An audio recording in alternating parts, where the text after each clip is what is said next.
চৰকাৰৰ লগত আমাৰ মুখ্যমন্ত্ৰীৰ লগত আমাৰ কেইবালানিও আলোচনা হৈছিল যদিও তেখেতে আমাৰ এই সুকীয়া জৰীপৰ কামটো আৰু উন্নয়ন নিগম গঠন কৰি আমাক খিলঞ্জীয়া হিচাপে সুকীয়া মৰ্যাদা আমি যি প্ৰাপ্য অধিকাৰ আমি সেই প্ৰাপ্য অধিকাৰখিনি দিম বুলি ইতিমধ্যে ঘোষণা কৰিছিল আৰু আমাৰ লগত আলোচনা হৈছিল যদিও আজিলৈকে কাৰ্যকৰী নকৰাৰ কাৰণে আজি আমি ৰাজপথলৈ ওলাই আহিব লগা বাধ্য হৈছোঁ।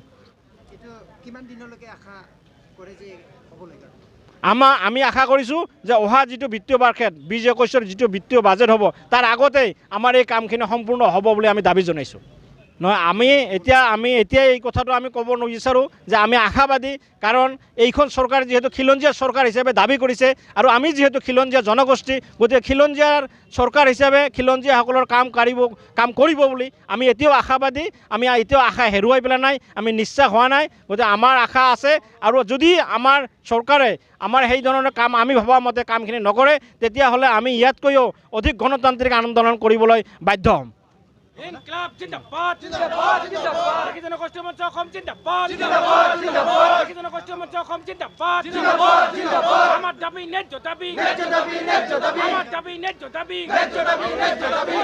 হয়, আজি আমি দেশী জনগোষ্ঠীটো আচলতে আমাৰ কামৰূপ জিলাৰ পৰা অবিভক্ত গোৱালপাৰা জিলাতে আমাৰ কামৰূপ জিলা আমাৰ দেশী জনগোষ্ঠীৰ লোকসকলৰ বসতি। গতিকে আমি দাবী জনাইছোঁ চৰকাৰৰ ওচৰত বা চৰকাৰৰ দৃষ্টি আকৰ্ষণ কৰিব বিচাৰিছোঁ যে চৰকাৰে ইতিমধ্যে ঘোষণা কৰা দেশীসকলৰ সুকীয়া জৰীপৰ কাম আৰম্ভ কৰিব লাগে। লগতে গৰীয়া আৰু মৰীয়াসকলৰো আৰু জলাসকলৰো ইয়াৰ লগতে আমাৰ সুকীয়া গণনাৰ কামটো কৰিব লাগে। 2 নম্বৰতে আমি দাবী জনাইছোঁ যে আমাৰ যিসকল দেশী খিলঞ্জীয়া লোক NRCৰ পৰা সদ্য প্ৰকাশিত চূড়ান্ত NRCৰ পৰা বাদ পৰিছে সেইসকলৰ নাম আমাৰ NRCত চামিল কৰিব লাগে।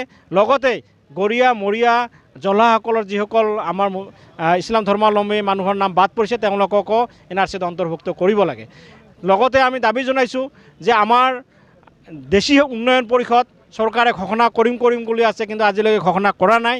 গতিকে আমি অনুৰোধ কৰিছোঁ যাতে এই বাজেট অধিৱেশনতেই তেওঁলোকে দেশী উন্নয়ন পৰিষদটো আমাৰ ঘোষণা কৰে।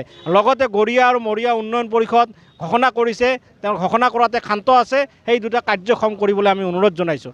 লগতে আমি দাবী জনাইছোঁ যোৱাটো বিধানসভাৰ বাজেট অধিৱেশনত আমাৰ শ্ৰদ্ধায় আমাৰ বিত্তমন্ত্ৰী ডক্টৰ হিমন্ত বিশ্ব শৰ্মাদেৱে বাজেট অধিৱেশনত গৰীয়া মৰীয়া দেশী আৰু জলহাসকলৰ কাৰণে এটি উন্নয়ন নিগম ঘোষণা কৰিছিল আৰু এই উন্নয়ন নিগমৰ কাৰণে 100 কোটি টকা ধাৰ্য কৰিছিল। কিন্তু আজিলৈকে দেখা গৈছে যে আমাৰ এই যিটো বাজেটৰ বিত্তীয় বৰ্ষ এই বিত্তীয় বৰ্ষ শেষ পৰ্যায় পাইছে, কিন্তু আজিলৈকে আমাৰ এই নিগম আজিলৈকে গঠন হোৱা নাই আৰু 100 কোটি টকাও মোকলাই দিয়া নাই। গতিকে আমি এই ধৰ্মঘট স্থলীৰ পৰা আমি দাবী জনাইছোঁ যাতে আমাৰ 100 কোটি টকাটো সোনকালে মোকলাই দিয়ে আৰু নিগমটো সোনকালে কাৰ্যক্ষম কৰি তোলে। আৰু ইয়াৰ লগতে আমি দাবী জনাইছোঁ আমাৰ যি আমাৰ হজ যাত্ৰীসকল চলি আছে এই হজ যাত্ৰীসকলৰ ভাড়াৰ নামত আমাৰ দেখা গৈছে যে আমি বিভিন্ন হেৰিৰ পৰা জানিব পাৰিছোঁ যে আমাৰ বোম্বাইৰ পৰা যিটো আমাৰ ফ্লাইটৰ ভাড়া আৰু আমাৰ অসমৰ পৰা ফ্লাইটৰ ভাড়াটোৰ ডিফাৰেঞ্চটো বহুত বেছি হৈছে। গতিকে আমি বা অসমৰ ৰাইজে সন্দেহ প্ৰকাশ কৰিছে যে ইয়াতে হয়তো ভাড়াৰ নামত কিবা এটা চিণ্ডিকেট চলিছে নেকি। ইয়াৰ সঠিক তদন্ত কৰি চৰকাৰে উচিত ব্যৱস্থা গ্ৰহণ কৰিব বুলি আমি দাবী জনাইছোঁ।